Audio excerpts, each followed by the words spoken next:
I saw a picture on Instagram of Patricia wearing the bracelet I saved up for months to buy, resting on her wrist as she held hands with Stark. The caption read, "Some gifts just belong to the right person." I didn't get angry. I didn't call her. I didn't even comment. Instead, I turned off my phone and quietly walked back into the store where I had been finalizing the booking for our wedding venue. I canceled everything. The banquet hall, the custom cake, the floral arrangements. She said she loved every deposit I had paid. I let it go without a second thought. It wasn't about revenge. Not then. I just didn't see the point anymore. A few hours later, Patricia called me, sounding casual. "Hey, Stuart, I'm going to be late tonight. Stark had a flat tire. I'm helping him out." I simply replied, "Okay." There was a pause on the line. She wasn't expecting me to be this calm. "You're not upset?" "No, why would I be?" Another silence, then a laugh. "You're acting weird." I hung up before she could say anything else. Later that night, she came home and peeked into the bedroom. I was packing. She frowned. "Going somewhere?" "Work. Trip. Might take a couple days." She stood there for a moment, biting her lip like she wanted to ask more, but she didn't. I zipped the suitcase shut. As I walked out of the apartment, her voice followed behind me. "Don't forget your fiancé's. Birthday is next week. You owe me something better than last year's dinner date." I paused at the door, then turned slightly. "Right. You said my love was cheap." She looked stunned for a second, but I didn't wait for her reaction. I walked away. That night, I booked a private villa on the coast, not for Patricia, for Whitney. She didn't know it yet, but she'd be walking down an aisle lined with white roses, under a sky that finally felt honest. Patricia and I had been together for 4 years. She was the kind of woman who turned heads in every room, and she knew it. At first, I thought, her confidence was what made her shine, like she didn't need anyone to complete her, but she still chose me. I held on to that idea, even when reality kept chipping away at it. We met at a friend's engagement party. She wore a deep burgundy dress that caught the light just right and looked at me like she already knew I'd fall for her. She laughed at all my jokes that night. Later, she told me she didn't actually think I was funny, just interesting. That should have been my first clue. I was never the flashy type. I didn't wear designer suits or drive a luxury car. I didn't have a famous last name. What I had was quiet consistency. I remembered the little things. Her favorite side of the bed, how she liked her coffee, the way she hated walking on grass in heels. I gave her attention, not just gifts. That used to be enough. In the beginning, Patricia clung to me like I was her anchor. She'd lean her head on my shoulder and mumble, "Don't ever leave me, okay?" And I'd say, "Never." But slowly she stopped asking, and I didn't notice when she started leaning away instead of in. The first shift was subtle. She started talking more about Stark, her old friend from college who had just moved back into town. At first, it was harmless. "He's so dramatic, Stuart," she said one evening, laughing as she scrolled through her phone. "He texted me just because his lunch order was wrong. Can you believe that?" I chuckled and went back to slicing vegetables. "He's always been a little needy." "Sounds exhausting," I replied, not thinking much of it. But over time, Stark's name stopped being a passing mention and started becoming routine. He needed help setting up his new place. He wanted to grab dinner and catch up. He had no friends here, and she felt guilty leaving him alone. "He's like family," she said when I finally raised an eyebrow. "Come on, you're not jealous, are you?" I wasn't. Not then. Just uneasy. But I didn't want to be controlling, so I stepped back. Every time I tried to plan something, just the two of us, she'd have an excuse. "I'm tired. Stark had a rough day. I promised him I'd stop by. He's been there for me through so much, Stuart. I can't just abandon him."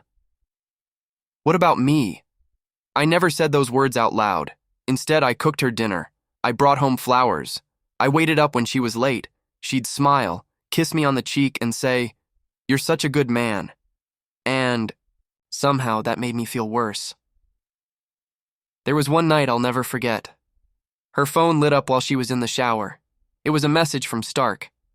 The preview on the lock screen said, "Tell Stuart I said thanks for lending me his girlfriend tonight." I didn't open it. I just turned the phone face down and walked to the balcony.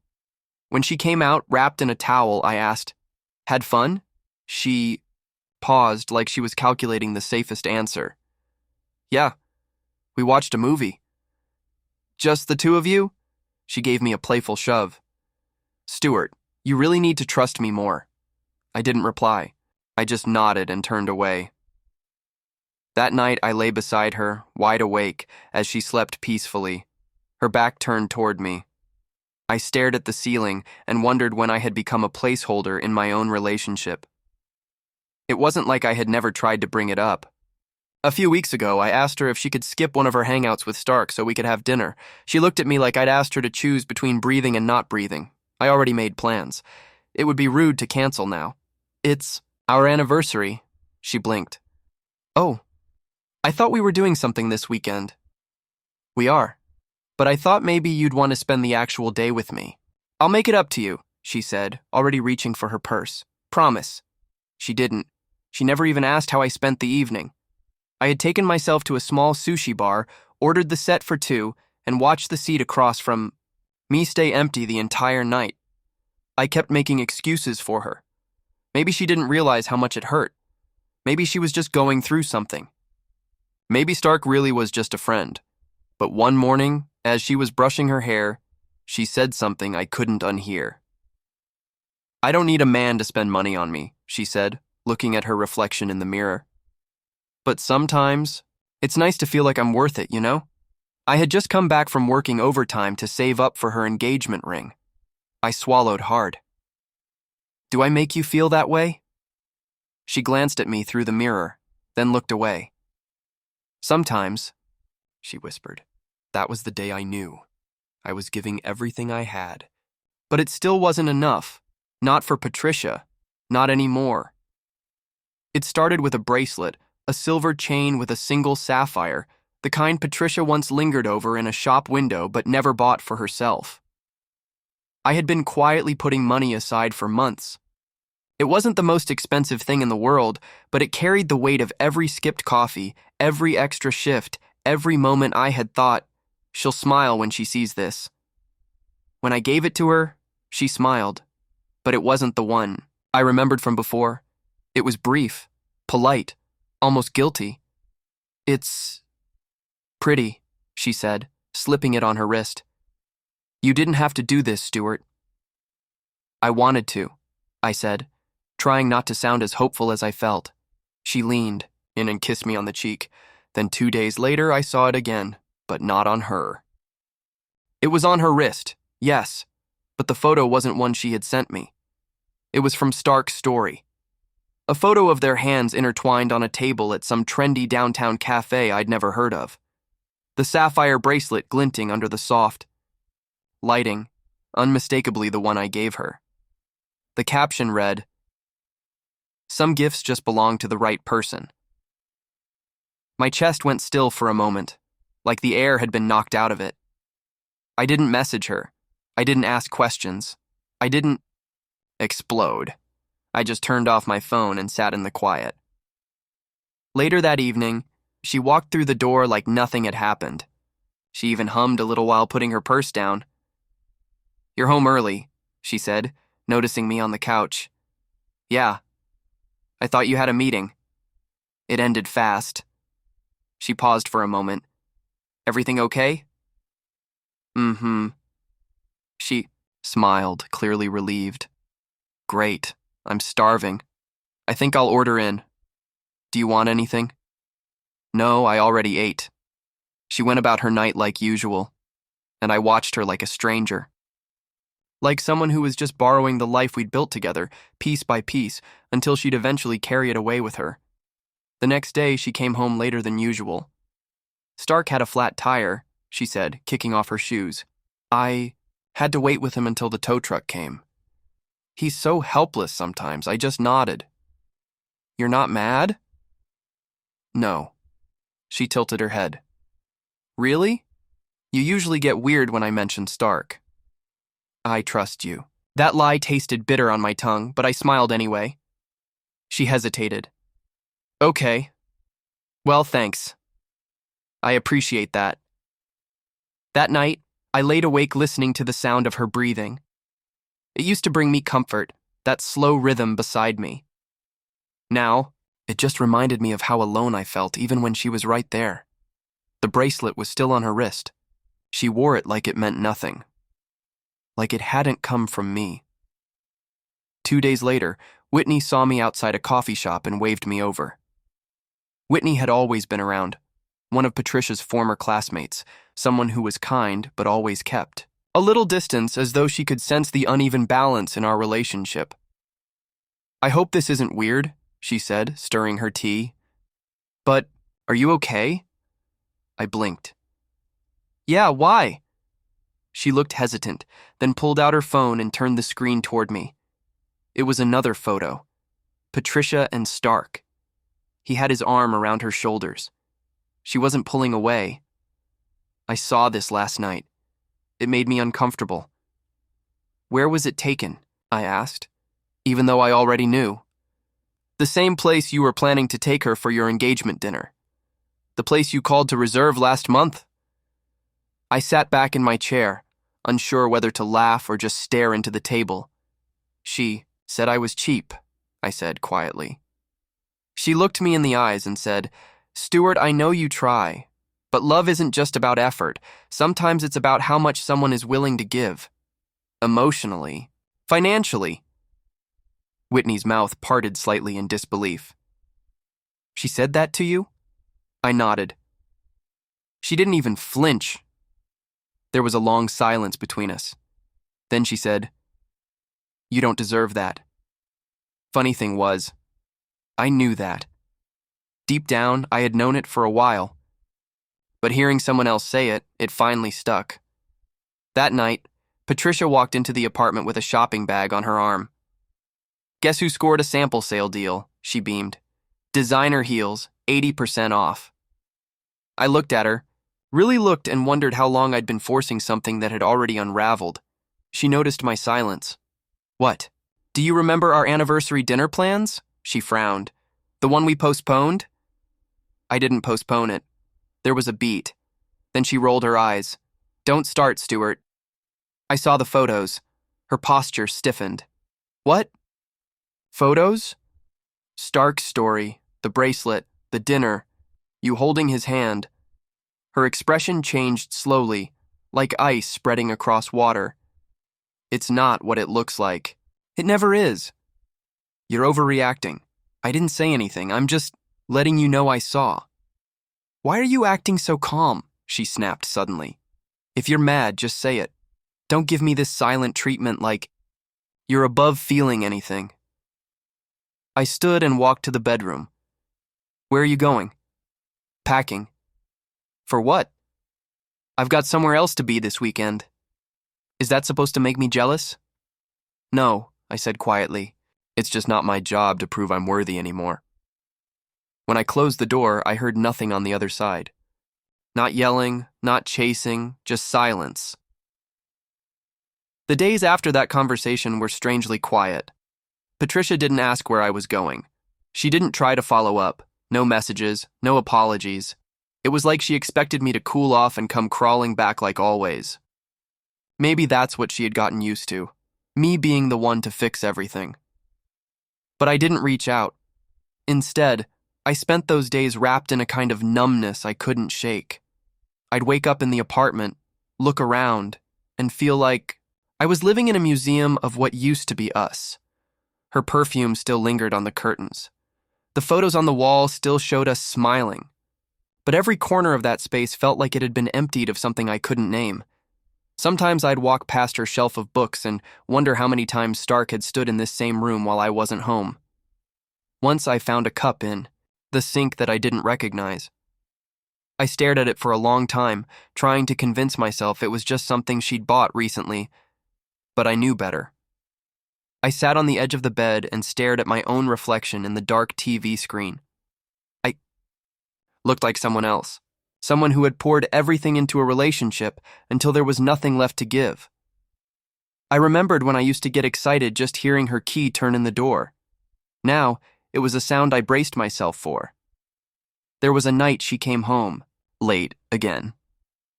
I was lying on the couch pretending to be asleep. She walked past me without saying a word, but I could hear her footsteps pause outside the kitchen, then the sound of the refrigerator door. A drink being poured. The silence pressing between us like an ocean. I almost wanted her to say something. To explain, to apologize, to cry, but nothing came. Not even a glance. I realized then that silence wasn't just an absence of sound. It was what resentment sounded like when it had nowhere left to go. The next day, Whitney texted me. "Are you okay?" I stared at the message for a long time before replying. "I think I'm starting to be."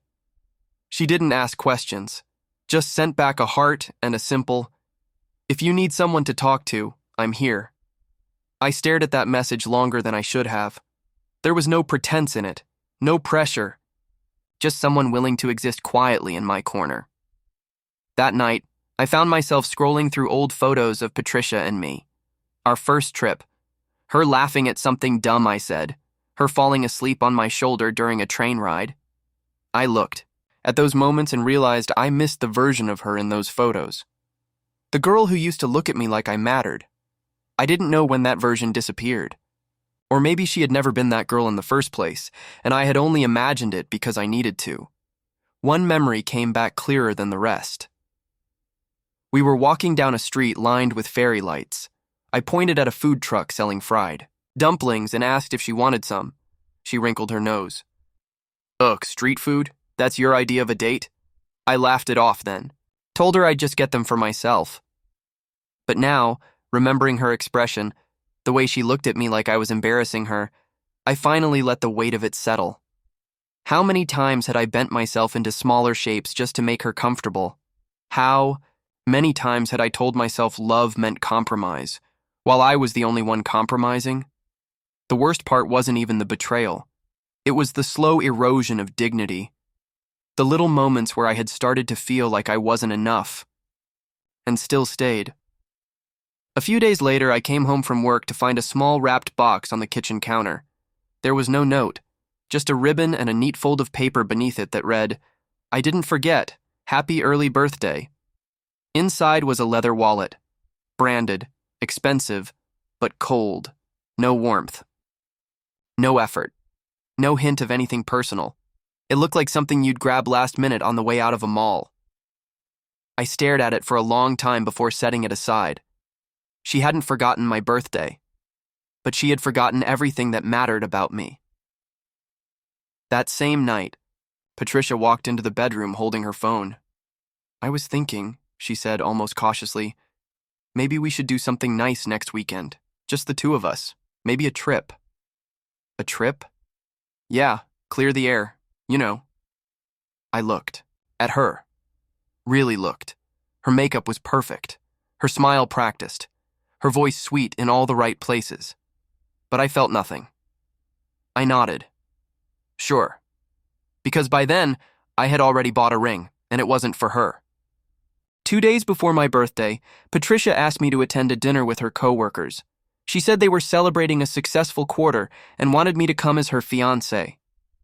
"We'll go together," she said. "It'll be good to show everyone. We're solid." I was surprised. Lately, she'd been making excuses not to be seen with me, but now she wanted to parade our relationship like it was still whole. I agreed. She spent 2 hours getting ready, changing outfits twice. I watched from the living room as she practiced smiling in the mirror, tilting her head at just the right angle. "You look beautiful," I said quietly.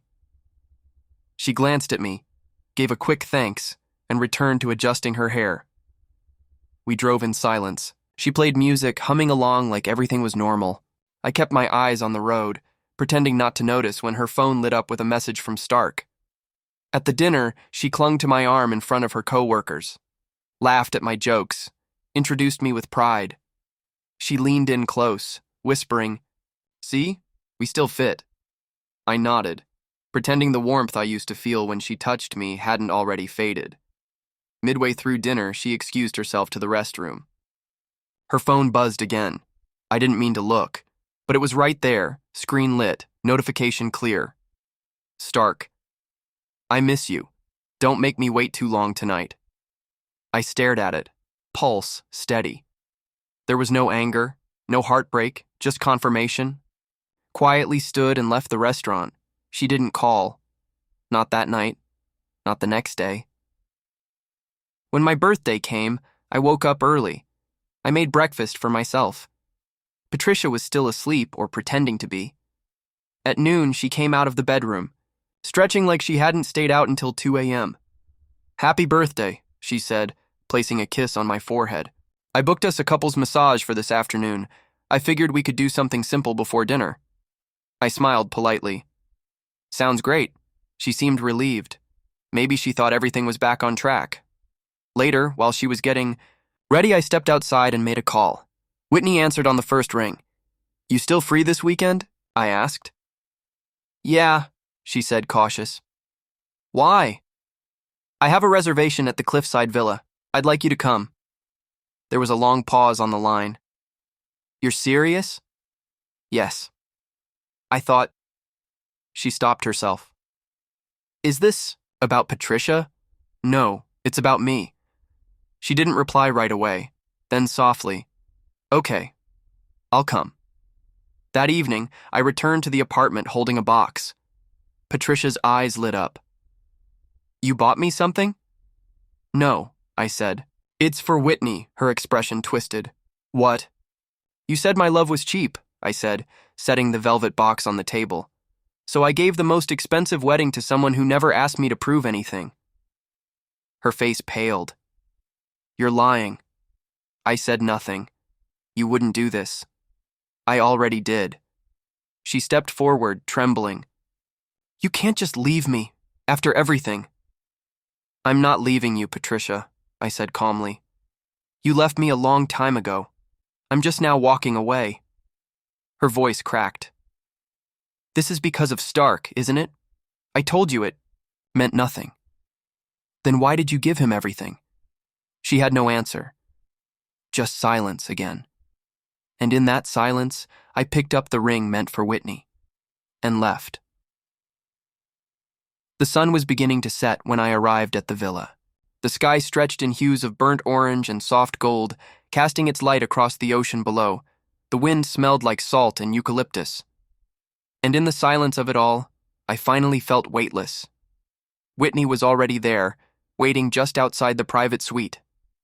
She wore a long beige sundress, her hair caught in the breeze, her expression uncertain but open. I wasn't sure you'd really show up, she said quietly. I nodded. Neither was I. We didn't talk much that first evening. We just sat, on the patio, wine in our hands, letting the sea speak for us. It wasn't romantic, not yet. It wasn't supposed to be. It was just peace, something I hadn't had in a long time. The next morning, as we ate breakfast on the deck, Patricia called. Her name lit up the screen. I didn't answer. Then came a string of texts. Where are you? We were supposed to go to dinner. Is this some kind of joke? You left me with no warning. You told me you loved me. Please, Stuart, at least let me talk to you. I stared at the screen until the notifications stopped. I thought of all the times I had waited by the door, phone in hand, wondering where she was. Wondering if she remembered I existed. And now finally, she knew what that silence felt like. That night, as Whitney and I were sharing dessert, the villa staff informed me someone was waiting outside the gates. She says it's urgent, the concierge added, handing me a small folded note. In Patricia's handwriting, the words were simple. Please, just 5 minutes. I didn't want a scene. I didn't want a confrontation in front of Whitney, so I stepped out alone. Patricia was standing by the gate, her arms wrapped around herself, her expression a mess of panic and disbelief. You really brought her here, she said, her voice shaking. You brought Whitney. I stayed quiet. After everything we've been through, Stuart, After 4 years? I didn't bring her instead of you, Patricia. I brought her because she never made me feel like I had to earn her respect. She flinched, her mouth parting slightly. I thought you were just angry, she whispered. That you needed space. I thought I could fix this. I tilted my head. Fix what? She blinked. Did you think you could patch over everything? With another expensive dinner? A meaningless trip? Like every time you turned away from me, I'd forget because you smiled the right way or touched my hand in public? That's not fair. No, what's not fair is how I made excuses for you every time you ran to Stark like he was your lifeline. Her voice cracked. He was just a friend. I looked at her calmly. Then why was he the one wearing the bracelet I gave you? She didn't speak. You held his hand in public, I continued. You went to the restaurant I booked for our engagement dinner. You let him call you at 2 a.m. You told me you were just helping, just being kind. Because I was, she snapped, her voice suddenly louder. I didn't do anything with him. Patricia, I said quietly, you didn't need to sleep with him to break us. She froze. I don't care if it was physical.